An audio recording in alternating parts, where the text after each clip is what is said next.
কি হচ্ছে তোমার? তোমাকে তো সারাদিন আমি কল করলাম, তোমার ফোনটা অফ ছিল কেন? মন খারাপ? হ্যাঁ, আমার মন খারাপ। কি হয়েছে? তুমি আমাকে বললে না, তুমি আমাকে অনেকবার কল দিয়েছিলে, নাম্বারটা বন্ধ। আমার ফোনটা ছিনতাই হয়েছে। আমি অনেক চেষ্টা করেছি ফোনটা উদ্ধার করতে, কিন্তু ফোনটা উদ্ধার করতে পারিনি। আরে সাধারণ একটা ফোনের জন্য এত মন খারাপ করার কিছু নেই। কালকে যে আমরা একটা নতুন ফোন কিনে নিয়ে আসবো।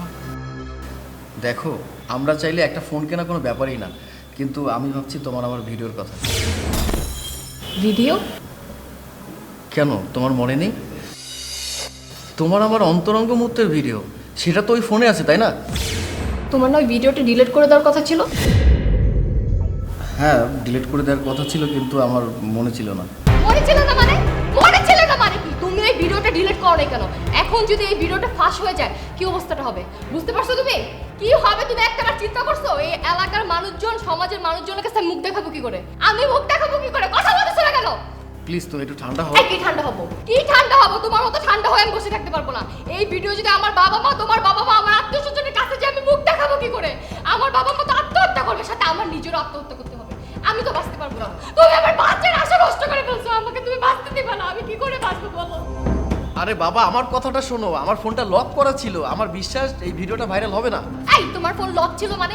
লক ছিল দেখে তুমি এত ঠান্ডা মাথায় বসে আছো? তোমার কি সাধারণ কমন সেন্স বলতে কিছু নাই? যে এই যুগে যে কেউ লক খুলতে পারে? একটা বাচ্চার হাতে ফোন দিলেও তো বাচ্চা লক খুলে ফেলবে। আর তুমি বলতেছো এই ভিডিও কিছু হবে না? ভিডিও যদি ফাস্ট হয়েছে আমি তো সুইসাইড করবোই। আমার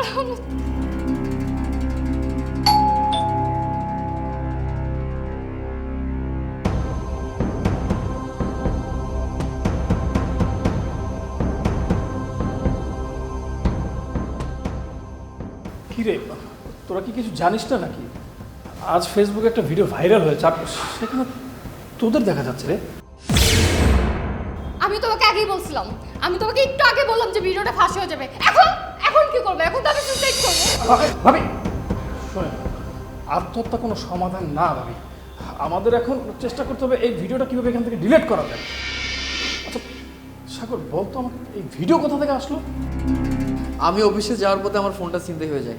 মোবাইল চিন্তার সাথে ভিডিওর সম্পর্কটা কি? আসলে ভিডিওটা আসছে কোথা থেকে সেইটা বল। মানে এমন একটা ভিডিও কোথা থেকে আসলো? সব দোষ আমার, ওর কোনো দোষ নেই। আমি ওকে রিকোয়েস্ট করেছিলাম যে আমাদের অন্তরঙ্গ মুহূর্তের একটা ভিডিও ধারণ করি। ও বারবার আমাকে বাধা করেছে, বলছে যে না, ভিডিওটা করার দরকার নেই। আমি বললাম না, আমি ভিডিওটা ডিলিট করে দেবো, কিন্তু আমার মনে ছিল না ডিলিট করতে। এটাই আমাদের সমস্যা রে। আমরা দিনের পর দিন বিদেশি কালচার আমাদের মধ্যে লালন করে আমরা নিজেরা নিজেদের ক্ষতি করছি, কিন্তু এটা আমরা নিজেরাই জানতেছি না। কেন জানিস? বিদেশি কালচার আর আমাদের কালচার তো এক না। ওই কালচার যদি আমরা ফলো করতে চাই তাহলে আমাদের মানসিক বিকৃতি ঘটবে রে। এটা কি তোরা বুঝিস না? এখন কি হবে তুই বুঝতে পারছিস? তোদের এই ভিডিওটা এখন মানুষের কাছে সোশ্যাল মিডিয়াতে পৌঁছে গেছে। এখন ভাবির কি হবে, তোদের পরিবারের কি হবে, তোদের কি হবে, তোদের মান সম্মানের কি হবে, একবার চিন্তা করছিস? আমি তোর দ্বারা এটা আশা করিনি। তুই একটু শিক্ষিত ছেলে, তুই শিক্ষিত এই কাজটা কিভাবে করলি বলতো? এমন একটা ভিডিও কিভাবে ধারণ করলি? তোর এইভাবে মানসিক বিকৃত হলো, ভাবতেছিস যে এখন কি হবে? পাড়া প্রতিবেশী তোদের দিকে আঙুল তুলে কথা বলবে।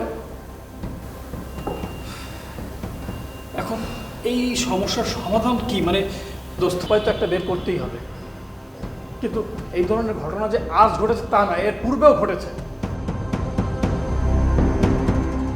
কত পরিবার ধ্বংস হয়ে গেছে, কত মেয়ে আত্মহত্যা করেছে। ছি ছি ছি ছি। আমাদের এখন আর বসে থাকলে চলবে না। এখনই চল সাইবার ক্রাইমে গিয়ে আমরা একটা কমপ্লেন করবো। কমপ্লেন করার পর আইনের আশ্রয় নিয়ে এই ভিডিওটা সোশ্যাল মিডিয়া থেকে কীভাবে সরানো যায় সেই ব্যবস্থা করতে হবে। ভাবি প্লিজ চল।